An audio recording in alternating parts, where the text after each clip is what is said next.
Hi guys, today we'll be doing an oil change on the Honda GX160 engine. This is on my Bluebird power rake. The supplies that we'll be using today, we're going to be using our CRAFTSMAN ratchet with a 10 millimeter on it. I have an extension here so that way I can reach the drain plug, and I'll also be using this to tighten it to make sure that I don't over tighten the drain plug with the ratchet. I'll be using a Sharpie, and that will be to mark off on my large STP 5 weight 30 full synthetic motor oil that I'm putting in this.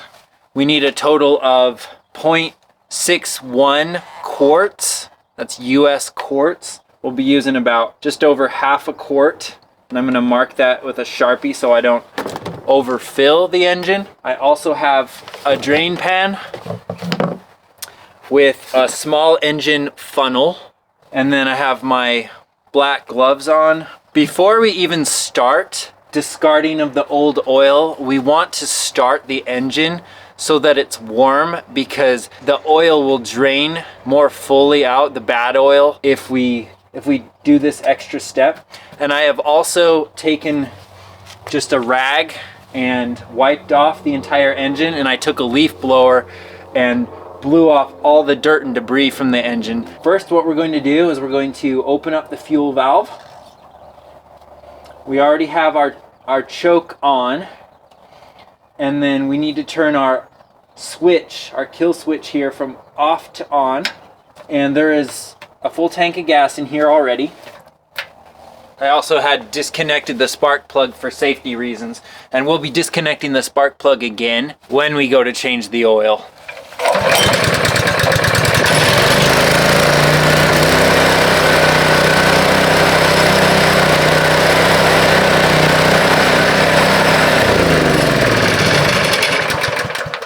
Okay, now that I've let it run for just over a minute, the engine should be warm enough for us to more smoothly drain out the oil.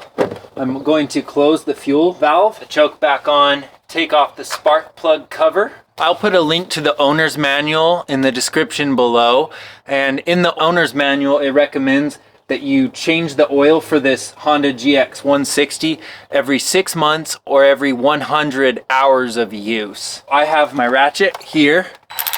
Get this drain pan ready to go. We're gonna put our rag kind of under it, and we're gonna tilt it up. We don't wanna tilt it too much, because if we tilt it too much, gas can slosh around, and it's not recommended that you tip this upside down or anything like that. I'm gonna actually bring this up on to my drain pan, since it's a good appropriate size for that. Take off our drain pan's plug. Start loosening this. Hopefully I don't make a huge mess. You can also buy an extension for the oil drain plug, such as this highly rated one on the top right of the screen here. Oh yeah, that's dark. That's black.